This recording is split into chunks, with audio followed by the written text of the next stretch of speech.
মলি আবিদের দিকে তীক্ষ্ণ চাহনিতে তাকায়, হাত ছাড়িয়ে বলে, তুমি এখানে কেন এসেছো আবিদ? আর এইসব কি? আমাকে কি ছুটিটাও এনজয় করতে দিবে না তুমি? আর আমি বুঝলাম না ওদেরকে তুমি কিভাবে বুঝিয়েছো। আশ্চর্য, এখানে কেন এলে তুমি? আবিদ শান্ত গলায় বলে, ওরা জাস্ট এতটুকু হেল্প করেছে যেন আমরা আগের মতো সংসার শুরু করি। মলি প্লিজ ঠান্ডা মাথায় ভাবো, আমাদের দুটো ফুটফুটে বাচ্চা আছে। আমাদের সম্পর্কের অস্বাভাবিকতা কি তাদের উপর প্রভাব ফেলবে না? মলি তাচ্ছল্যের হাসি হেসে বলে, ও এই কথা, এটা তোমার আগে মনে ছিল না? তুমি পরকীয়া যখন করতে এসব জানলে কি আমার বাচ্চারা খুব ভালো ফিল করতো? আবিদ মলির কাছে আসে, মলির সামনে হাত জোর করে বলে, ভুল করেছি, প্লিজ এভাবে আর দূরে সরিয়ে দিও না। নিজেকে অনেক ছোট লাগে মলি।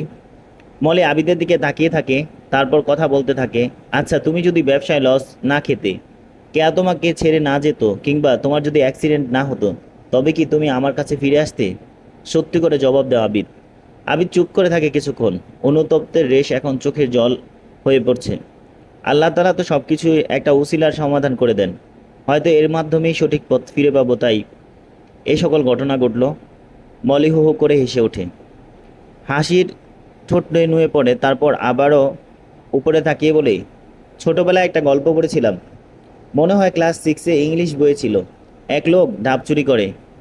ডাব গাছের মালিক যখন তাকে ধরে ফেলে তখন সে জবাব দেয়, আমি চুরি করিনি, আমার আল্লাহ আমাকে দিয়ে করাচ্ছেন। তুমি কি এমন কোনো গল্প বানাচ্ছ?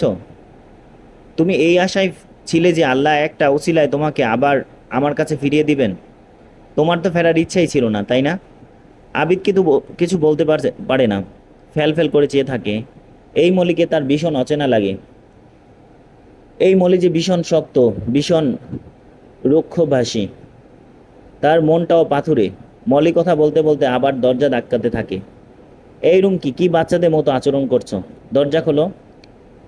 আবিদ আজ যেভাবেই হোক সমাধান চায়, চায় সব কিছু আগে ঠিক হোক, তারপর আর কোনো দিন কোনো ঝগড়া না আসুক। তাই পিছন থেকে মলিকে জড়িয়ে ধরে, মলিকে এলোপাথারি চুমুতে পিঠ ভরিয়ে ফেলে। বলতে থাকে, আজ তুমি আর ফিরিয়ে দিতে পারবে না। কেন কেন এত রাগ পুষে রাখো মনে? আগে তো ঠিকই চাইতে যেন আমি ফিরে আসি তোমার কাছে। আজ যেভাবে হোক এসেছি তো, তাহলে কেন আমাকে মেনে নিতে পারছো না? আবিদ ঘন নিঃশ্বাস। আবিদের অবাধ্য আদর সব কিছু মলির অসহ্য লাগছে। মলি শুধু বলেই যাচ্ছ, ছাড়ো আমাকে। আবিদ, লিভ মি, চেঁচিয়ে বলছে, রুম কি, ফাহাদ, পলাশ ভাই, প্লিজ দরজা খোলো, এভাবে হয় না। তোমরা জোর করলেই কি, আমার মন থেকে সায় না দিয়ে কিভাবে ক্ষমা করব? প্লিজ দরজা খোলো। আবিদ মলিকে জড়িয়ে ধরে রাখে, আস্তে আস্তে ঠেলে বিছানার দিকে নিয়ে যাচ্ছিল মলিকে, যেন তাদের মিলনই কেবল একমাত্র সমাধান। আবিদের এই ধারণাটাই ছিল মারাত্মক ভুল। মলি এক পর্যায়ে তেতে ওঠে, ডান হাতটা কোনো রকমে সোজা করে একটা মেরে দেয় আবিদের গালে। ধাক্কা দিয়ে আবিদকে বিছানায় ফেলে সে নিজে সোজা হয়ে উঠে দাঁড়ায়। চিৎকার করে বলতে থাকে, এই যে তুমি ভাবছো আমাকে বিছানায় দিতে পারলেই আমি শান্ত হয়ে যাব, ক্ষমা করে দিব? আরে, তোমার বেড পার্টনার হবার যোগ্যতা তো আমি অনেক আগে হারিয়ে ফেলেছি। এটা তুমিই বলেছো নিজ মুখে। তবে এখন কেন? ঘন ঘন নিঃশ্বাস ফেলতে থাকে মলি। আবিদ, সব কিছু জোর করে হয় না, তোমার ইচ্ছাতেই সব হবে। চাইবে সংসার করলে, ইচ্ছে করলো না তো দূরে ঠেলে দিলে। এখন আবার বলছো তুমি বুঝতে পেরেছো, তাই ফিরে এসেছো। বাহ, আমার ইচ্ছা অনিচ্ছা নেই, সব কি তোমার ইচ্ছাতেই হবে? চলে যাও আবিদ, প্লিজ চলে যাও। আবিদের মিশ্র অনুভূতি বুকের ভিতরে ফাঁকা হয়ে যাচ্ছে। ভুলেও এমনটা ভাবেনি যে মলি তার গায়ে হাত তুলবে। আসলে সে আসতে চায়নি এখানে, ফাহাদ রুমকি অনুরোধে এসেছিল। সে নিজেকেও চায়নি মলির ভ্যাকেশনটা নষ্ট হোক, অথবা মলির সাথে এখন যতটুকু সম্পর্ক বেঁচে আছে তা তিক্ততায় রূপ নিক। কিন্তু বিধিভাম, আজকে এই মুহূর্ত যেন সব হাতছাড়া হয়ে গেল। প্রচণ্ড রাগে অপমানে আবিদ কাঠ মূর্তি হয়ে রইল, থ মেরে কিছুক্ষণ বসেছিল। বাহির থেকে দরজা খুলে দিয়েছে কেউ একজন। সাথে সাথে মলিকে পেরিয়ে আবিদ বের হয়ে যায়। যাবার সময় কারোর সাথে কোনো কথা বলেনি, শুধু তিতলি তোতনকে সামনে পেয়ে ওদের মাথায় হাত বুলিয়ে কপালে চুমু খেয়ে যায়। মলি ঠায় দাঁড়িয়ে আছে। রুমকি ভেতরে প্রবেশ করতেই মলি রুমকিকে জড়িয়ে ধরে হু হু করে কেঁদে ওঠে। কান্নার তোরে কোনো কথা বের হচ্ছিল না। যা বের হচ্ছিল রুমকি কিছুই বুঝতে পারছিল না। তাই রুমকি চেঁচিয়ে পলাশকে আর ফাহাদকে ডাকে। ফাহাদ আর পলাশ রুমে ঢুকে দেখে মলিকে জড়িয়ে রেখেছে রুমকি। বাচ্চারা এসে মায়ের এই অবস্থা দেখে কান্না করে দেয়। আর তখন পলাশ তাড়াতাড়ি বাচ্চাদের কোলে নিয়ে বাইরে চলে আসে। ফাহাদ এক গ্লাস পানি এগিয়ে দিয়ে বলে, আগে পানিটা খাও, তারপর কি বলেছে আবিদ ভাই বলো, কি হয়েছে তোমার? মলি কান্না ধমকে শুধু বলছে, মেরেছি, ওর গালে চড় মেরেছি। আমি এমনটাই চাইনি সত্যি, কিন্তু ওকে তো ক্ষমা করতে পারি না আমি। মলি কাঁদতেই থাকে। রুমকি অসহায় চোখে ফাহাদের দিকে তাকায়, যার অর্থ ছিল আবিদ ভাইকে এখানে এনে কাজের কাজ কিছুই হলো না, বরঞ্চ জল আরও গোলা হলো। বাকি দিনগুলো বাসাতেই কাটলো মলির। মাঝে মাঝে ডাইনিং টেবিলে আবিদের সাথে দেখা হয়, কিন্তু প্রয়োজন ছাড়া কোনো কথাই হয় না।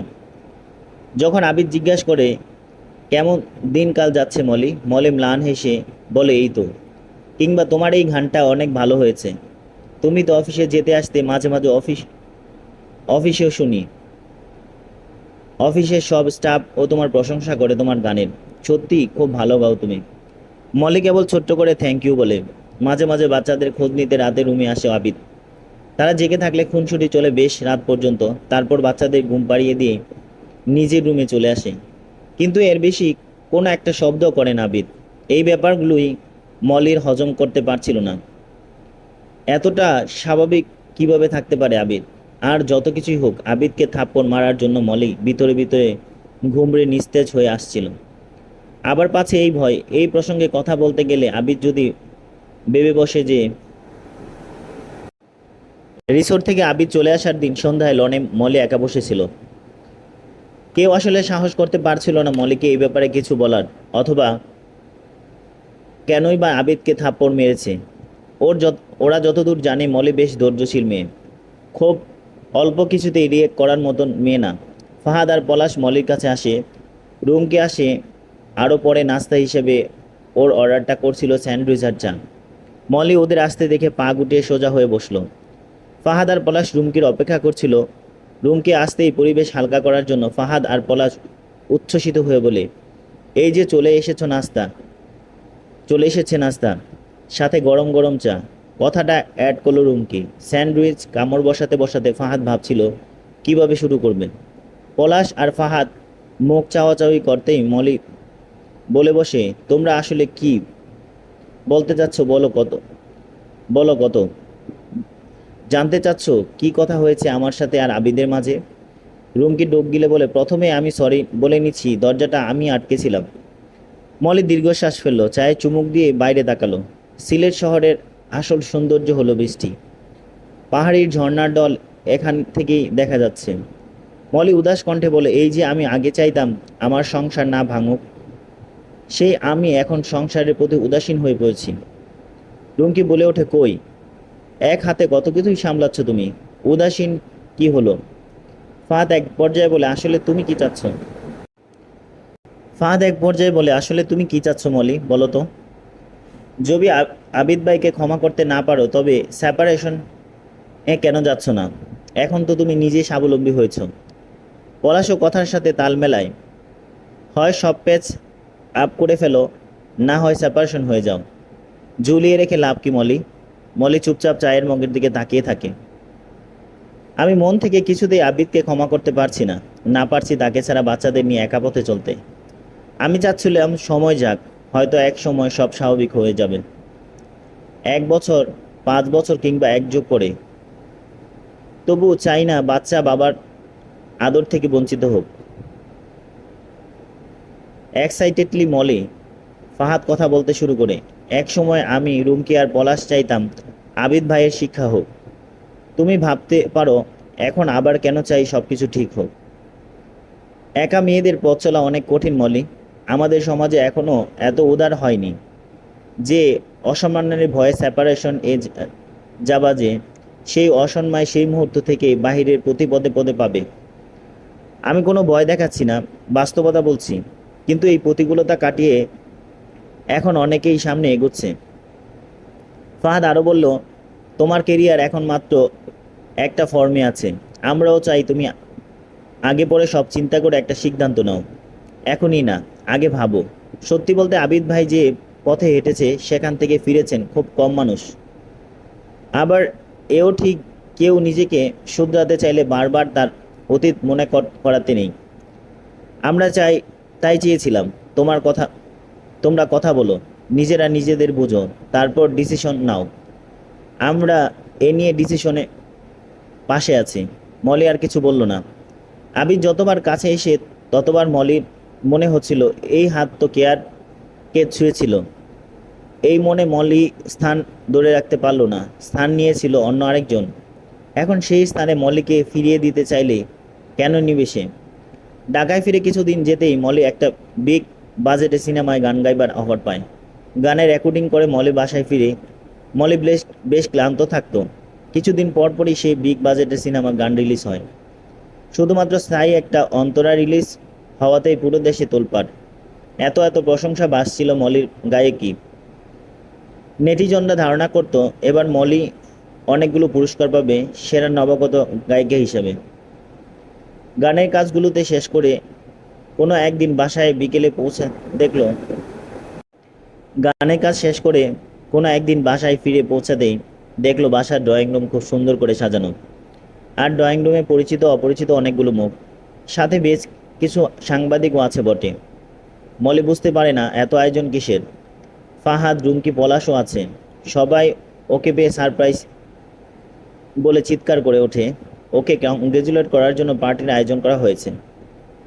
সিঁড়ি বেয়ে আবিদ নেমে আসে, কাছে এসে বলে, অভিনন্দন মলি, তোমার এত বড় সাকসেসের জন্য। সেরা গায়িকা হিসেবে নিজেকে প্রতিষ্ঠিত করতে পেরেছ বলে অনেক অভিনন্দন।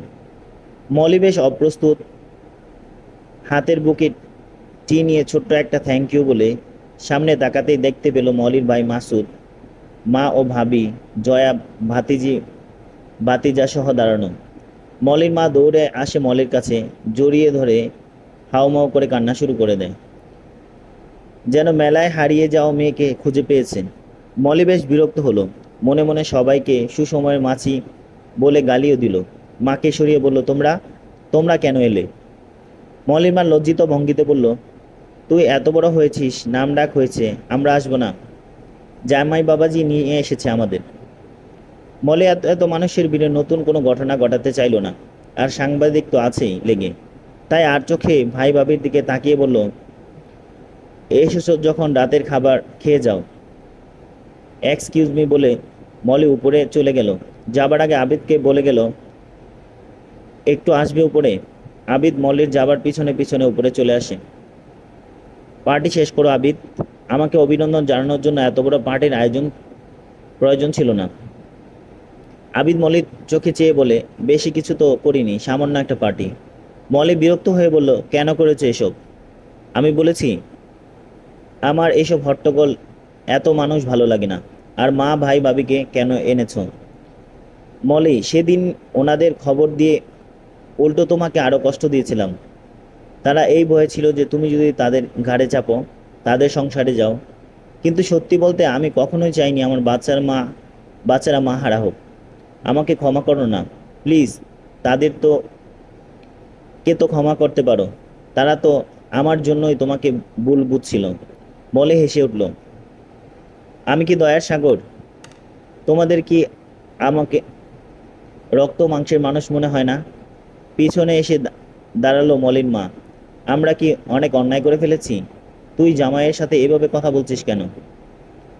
না মা, অন্যায় করবে কেন? মলি ঘুরে দাঁড়িয়ে বলল, আমাকে আমার অবস্থান বুঝিয়ে দিয়েছিলে সেদিন সবাই মিলে। মেয়েরা তার স্বামীর বাড়িতে ঝামেলা হলে সবার আগে তার পরিবার থেকে সাপোর্টটা আশা করে। আর তোমরা আমাকে এত বেশি ছোট করেছিলে, আমার সেদিন মনে হয়েছিল মাটির সাথে মিশে যাই। মলি ফুপিয়ে কেঁদে উঠল। একে একে করে ফাহাদ, রুমকি, পলাশও ঢুকলো। পলাশ আবার বের হয়ে গেছে গেস্টদের বাসা থেকে বিদায় জানাতে। সংসারে এত অশান্তি টের পেলে সাংবাদিকগুলো তীব্র ভিড় জমাবে। আবিদ পাথরের মধ্যে দাঁড়িয়ে আছে। মলি কান্না করতে করতে ভাই ভাবির দিকে তাকিয়ে বলে, সোজা সাপটা বললেই পারো, আমাকে এখন তোমাদের প্রয়োজন। না ঠিক তা না, আমার টাকা তোমাদের প্রয়োজন। জয়া আর মাসুদ মাথা নিচু করে দাঁড়িয়ে আছে।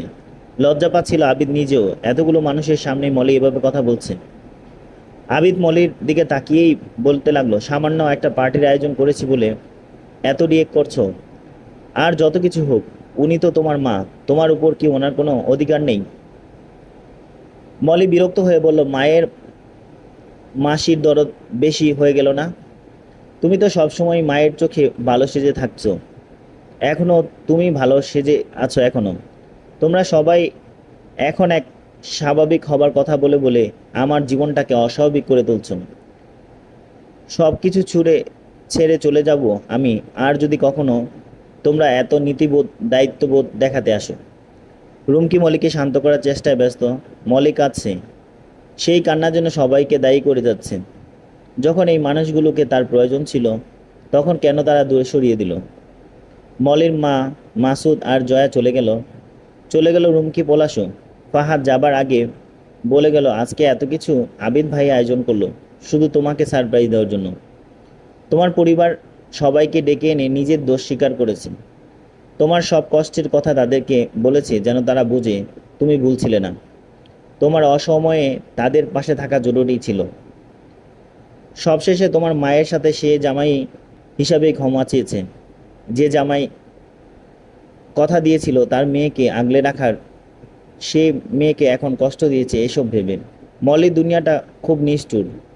হয়তো আমার প্রতিও রাগ তোমার, কিন্তু ভেবে দেখো আমরা বেঁচেই আছি কয়েকদিন। উনি ওনার ভুলের প্রায়শ্চিত্ত করতে চান, একটা সুযোগ দাও। মলি নিশ্চুপ। ফাহাদ বের হয়ে গেল। আবিদ বুঝতে পারছে না আর সম্ভব না, সেও রুম থেকে ত্যাগ করলো। যাবার আগে বলে গেল, I am really very sorry. এভাবে পার্টি আয়োজন করা কিংবা ওদের ডেকে আনা ঠিক হয়নি। তুমি আমার এসব আয়োজন খুশি না হয়ে বরঞ্চ বিরক্ত হয়েছ। তাই প্রমিস আর কখনো বিরক্ত করবে না তোমাকে। অক্টোবর মাস, ব্যবসা গরমে জনজীবন অতিষ্ঠ। হঠাৎই সাদা মেঘ দেখা যায় আকাশে, তারপর আবার রোদে খেলা শুরু হয়। সারাদিন গরমে কাটলেও রাতের দিকটা হালকা ঠান্ডা ভাব শুরু হয়। কথায় আছে, ভালোবাসার সবচেয়ে বড় শত্রু হলো ইগো। আর এই ইগোর জন্য মানুষ অনেক সময় কাছের মানুষকে হারিয়ে ফেলে। যারা ইন্ট্রোভার্ট তারা তো হারানোর সময় বুঝতেই পারে না, মুখ ফোটা বলতেও পারে না কিছু। আর মলি আর আবিদের ক্ষেত্রে এখন এমন অবস্থা আর মলি ও আবিদের ক্ষেত্রেও এখন এমন অবস্থা। দুজনেই মন থেকে চায় সবকিছু ঠিক হোক, কিন্তু পূর্বের অভিজ্ঞতা এতটাই বাজে যে সেসব স্মৃতি মনে পড়লে মলি কখনো আবিদকে মাফ করার চিন্তা করতে পারে না। অপরপক্ষে আবিদ খুব ভালোভাবে বুঝতে পেরেছে ভালোবাসার মানুষটি যদি মন শক্ত পাথরে রূপান্তরিত হয়েছে। কোনো এক সকালে তিতলি স্কুলে যাবার ঠিক আগ মুহূর্তে জনাব মোখলেসুর রহমান মলির বাসার কলিং বেল বাজালেন। পেশায় উনি উকিল। আবিদ হাসান চৌধুরীর ব্যবসাপাতি কিংবা বাড়ির সম্পত্তি সমস্ত কিছুর কাগজপত্রের ব্যাপারে পরামর্শদাতা। চোখে চিন্তার ছাপ নিয়ে মলি দরজায় দাঁড়ানো। দরজা খুলে দিলে কাজের মেয়ে ময়না। তাকে উদ্দেশ্য করে বলা, মলি মামুনি আছেন? ময়না বেজা হাতে ওড়নাতে মুছতে মুছতে বলল, জি উকিল চাচা আছেন, আপনি বসেন। ময়না দ্রুত পায়ে মলির রুমে দিকে ছুটল। মলি কেবল বিছানা ছেড়ে হাত খোপা করে বারান্দায় দরজায় এসে দাঁড়ালেন। গতকাল রাতের কথা ভাবছিলেন। ঘুমের ঘোরে থাকাকালীন মলি টের পেয়েছিল আবিদ এসেছিল রুমে। মলি ভীষণ ক্লান্ত থাকায় চোখ খুলতেই পারছিল না। মলি তখন মনে হচ্ছিল স্বপ্নেই দেখছে সে। তবে মলির পাশে বিছানায় আবিদ বসেছিল বেশ কিছুক্ষণ। মলির হাত ধরে রেখেছিল, তারপর আবিদের ঠোঁট ছুঁয়েছিল মলির দুই হাতের উল্টো পিঠে। যেন স্বপ্নের ঘোরে দেখল মলি আবিদ উঠে চলে যাবার আগে মলির কপালে আর চোখ ছুঁয়েছিল, কিন্তু ঘুম কাটছিল না। সকাল হতেই বুঝতে পারছে না এটা কি তার স্বপ্ন ছিল নাকি আবিদ আসলে রুমে এসেছিল। এসব ভাবতে ভাবতে ময়না এসে খবর দিল মোখলেসুর রহমান সাহেব ড্রয়িং রুমে অপেক্ষা করছেন। মাথায় কাপড় টেনে দ্রুত পায়ে মলে ছুটল সেই দিকে। উনি খুব জরুরি কাজ ছাড়া তো আসেনি না, তার উপর এত সকালে এসেছেন। আস্তে আস্তে ময়নাকে বলল, 2 কাপ চা পাঠিয়ে দিও। আসসালামু আলাইকুম আঙ্কেল, কেমন আছেন? মোখলেসুর রহমান ঠোঁটের হাসি বেশ প্রশস্ত করল না, অল্প বিস্তর হাসি রেখেই উত্তর করল, ওয়ালাইকুম আসসালাম মা, কেমন আছো? তোমার গান কেমন হচ্ছে? মলি লজ্জিত ভঙ্গিতে বলল, আঙ্কেল তা তো আপনারা বলবেন কেমন লাগছে আপনাদের কাছে। আমার করা গান আপনি শোনেন তো? হ্যাঁ হ্যাঁ শুনি অনেকবার। আমার বড় মেয়েটা তো তোমার রীতিমতো ফ্যান, প্রায়ই বলে তাকে তোমার কাছে নিয়ে আসতে। আসলে সময় হয়ে ওঠে না। মলি ভদ্রতা হাসি হেসে বলে, কেন নিয়ে আসেন না আঙ্কেল? আচ্ছা, আমি একবার সুযোগ করে গাড়ি পাঠিয়ে দিয়ে নিয়ে আসবো ওকে। কিছুক্ষণ নীরব থেকে মলি জিজ্ঞেস করে, আঙ্কেল কোনো সমস্যা? এত সকালে এলেন, তাও অনেক দিন পর, তাই জিজ্ঞেস করলাম আর কি। মোখলেসুর রহমান চিন্তিত ভঙ্গিতে বলল, আবিদ কোথায়? সে কি বাসায় আছে? ততক্ষণে চা চলে এসেছে। ময়না চা দিতে দিতে বলল, না, ভাইজান তো বাড়িতে নাই। মলি চমকে উঠে বলে, কখন বের হয়েছে? ময়না বলে, আমি তো কইতে পারি না। সকালে আপনারে ডাকার আগে ভাবলাম ভাইজান রেও বলি উকিল চাচা আসে, গিয়া দেখি নাই উনি রুমে। মোখলেসুর রহমান চিন্তিত ভঙ্গিতে বলে ওঠেন, আমি ঠিকই ভয়টা পাচ্ছিলাম। উনি ওনার ফাইলপত্র ঘেটে সব কিছু কাগজপত্র বের করেন। মলির দিকে কাগজগুলো এগিয়ে দিয়ে বলল, এই নাও, আমি এসেছি এই কাগজগুলো বুঝিয়ে দিতে। মলির হাত পা ঠান্ডা হয়ে আসছে। কি হচ্ছে এসব? কিসের কাগজ? ডিভোর্স পেপার না তো? মলি রীতিমতো ঘেমে ওঠে। পেপারগুলোর দিকে তাকিয়ে আছে, নেবার নামগন্ধ নেই। মোখলেসুর রহমান বুঝতে পেরেছে মলির মনের অবস্থা, তাই উনি আবার বলে ওঠে, আগে হাতে নাও, আমি সব বুঝিয়ে বলছি। মলি হাতে নিল কাগজপত্রগুলো, কিন্তু সেদিকে মন নেই। তার মন মস্তিষ্ক জুড়ে আবিদ কি করতে পারে এই প্রশ্ন খেলা করছে। এবার সে অসহায় ভঙ্গিতে বলল, এগুলো কি ডিভোর্স পেপার আঙ্কেল? উকিল সাহেব মাথা এদিক ওদিক দুলিয়ে না বলে উঠল, এগুলো সব প্রপার্টির পেপার। আবিদ কয়েকদিন যাবৎ এই সকল পেপার আমাকে দিয়ে রেডি করাচ্ছিল। এখন ওর ব্যাংক ব্যালেন্স, ওদের ঢাকার বাড়িসহ আরও বেশ কিছু প্রপার্টি ও বিজনেস এর ওনারশিপ সব কিছু তোমার নামে ট্রান্সফার করেছে। আমি বারবার জিজ্ঞেস করেছিলাম কোনো সমস্যা কিনা। ও হাসি মুখে কেবল বলে যাচ্ছিল, না আঙ্কেল, কি সমস্যা হবে? যাদের জন্য এসব করেছি তাদের ভালোবেসে সব দিয়ে যাচ্ছি, তাছাড়া আর কিছুই না।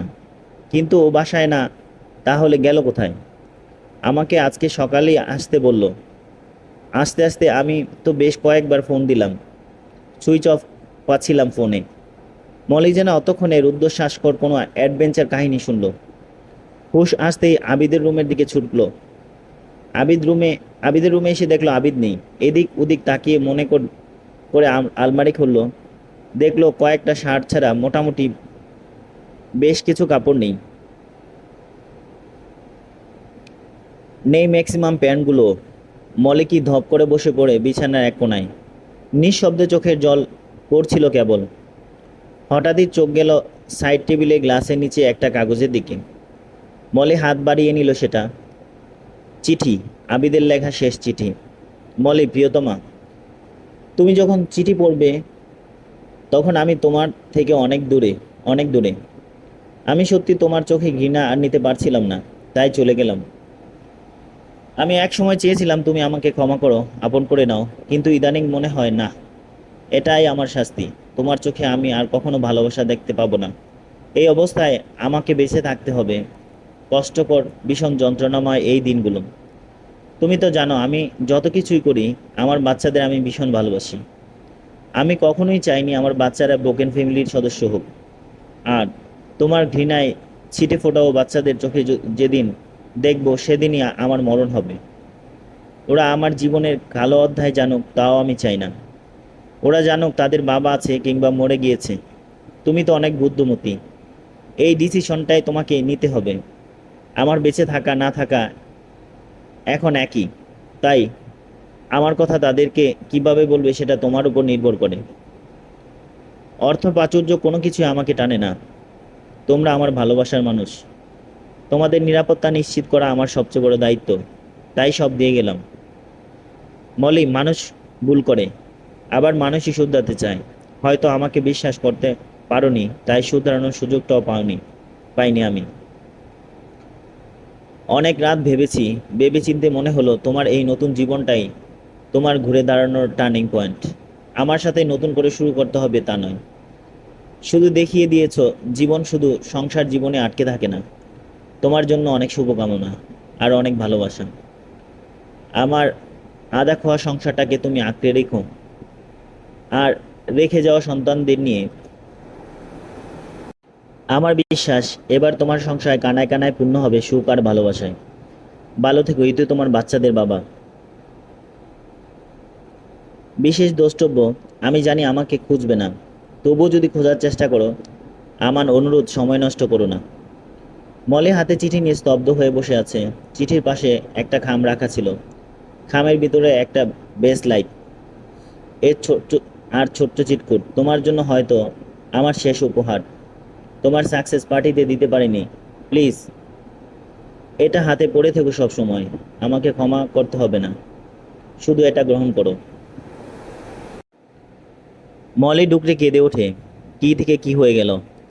একটা মেয়ে বিয়ের সাথে সাথে সোনার সংসারে আসার গর্বাদে। এই যদি হয় সংসারের অবস্থা, তবে এই সংসার তার চাই না। যেখানে ভালোবাসা নেই, বিশ্বাস নেই, নেই ভালোবাসার মানুষটা, কি হবে এমন সংসার দিয়ে? এমন সংসার মলি চাই না।